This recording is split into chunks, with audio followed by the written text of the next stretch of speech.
Assalamualaikum warahmatullahi wabarakatuh. Jangan lupa like, comment, subscribe channel ini bagi Anda yang belum subscribe. Dan silakan di-share. Mari kita belajar bersama.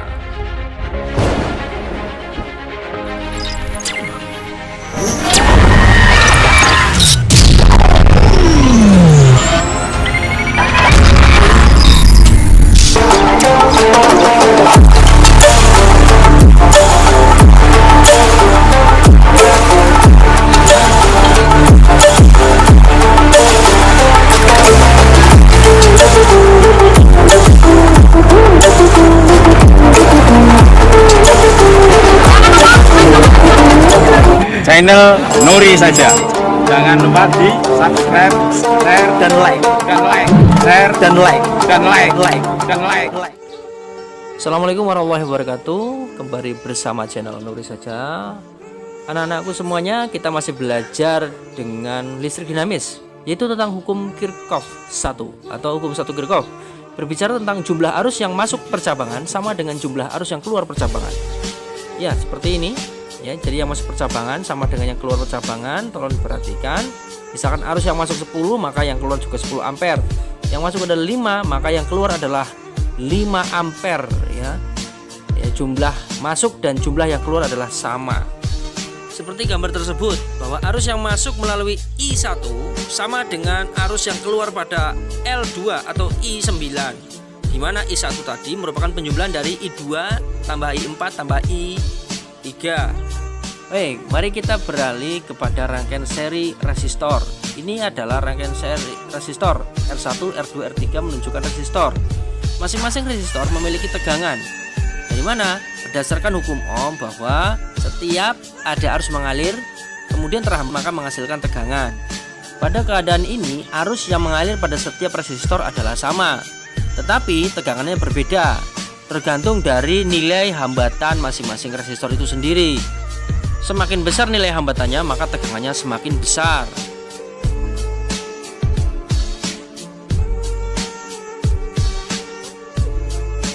Sementara rangkaian ini adalah rangkaian paralel, di mana resistor disusun seperti itu. Ciri-cirinya memiliki cabang. Nah, di sana ada arus yang masuk, kemudian arus tercabang ke I1, I2 dan I3. Ya, disinilah hukum 1 Kirchhoff terjadi, di mana I sama dengan I1 tambah I2 tambah I3. Ya, sementara tegangannya baik tegangan 1, 2, 3 adalah sama dengan tegangan jepit atau tegangan sumber. Mari kita lihat ilustrasinya. Ini adalah sebuah baterai dan saklar. Ya, masing-masing berfungsi dengan baik. Kemudian kita hubungkan saklar dan baterai ini dengan sebuah lampu bohlam. Kemudian kita hubungkan mereka, ya. Ini kita hubungkan menjadi sebuah rangkaian yang tertutup. Nah, dan berfungsi dengan baik. Kemudian cara memasang tegangan adalah dengan cara diparalelkan. Ya, ingat diparalelkan dengan hambatan yang kita ukur tegangannya. Kemudian kita mulai memasang amperemeter. Amperemeter dipasang secara seri atau disambung saja. Ya, gini caranya. Nah, jangan sampai terbalik. Kalau terbalik, dia tidak akan bekerja, harus berhenti. Nah, seperti ini, atau alatnya rusak, amperemeternya akan rusak. Nah, maka dari itu kita harus membaliknya.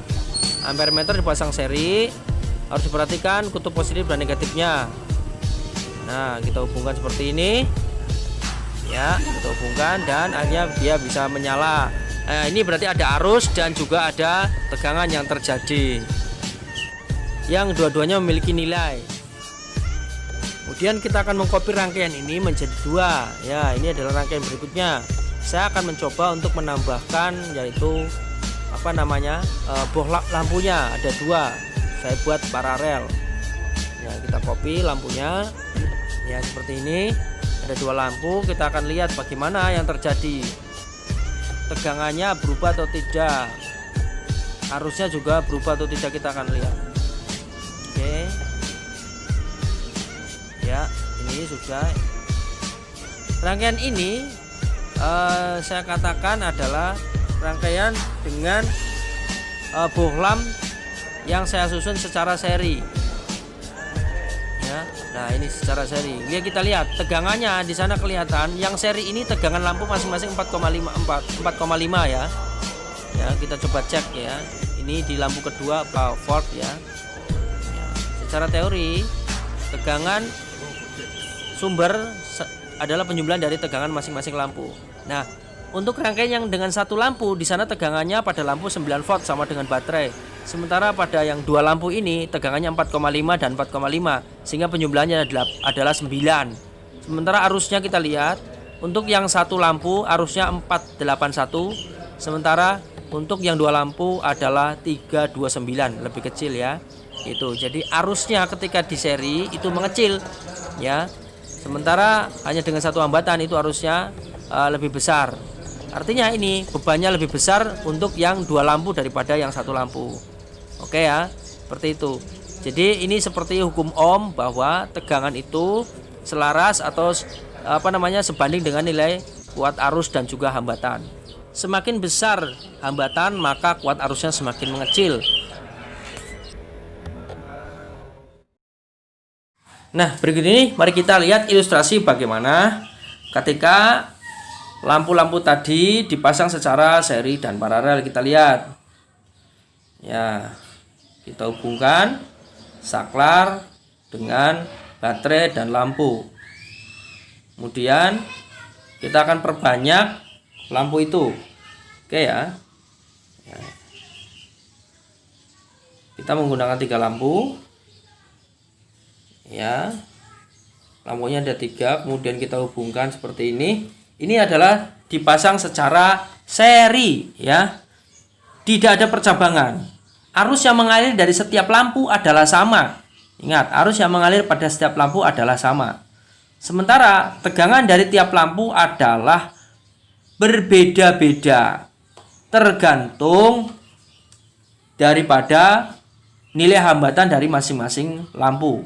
Ketika hambatannya sama, maka tegangannya pun sama. Ketika hambatannya besar, maka tegangannya besar. Hambatannya kecil, maka nanti tegangannya juga kecil. Ya, kita coba untuk memasang alat ukur tegangan yaitu voltmeter. Ingat, voltmeter dipasang secara paralel ya. Sementara amperemeter dipasang secara seri. Nah, ini sudah terpasang tegangannya. Alat ukur tegangannya. Nah, seperti itu ya. Jadi kalau misalnya di sini ada 3 lampu dianggap dengan resistor yang sama besarnya dan tegangan pada baterai ini biasanya ini A3 ini adalah 9 volt, maka 9 dibagi 3 masing-masing harusnya 3 volt rata-rata ya. Di situ ya. Rata-rata 3 volt ya.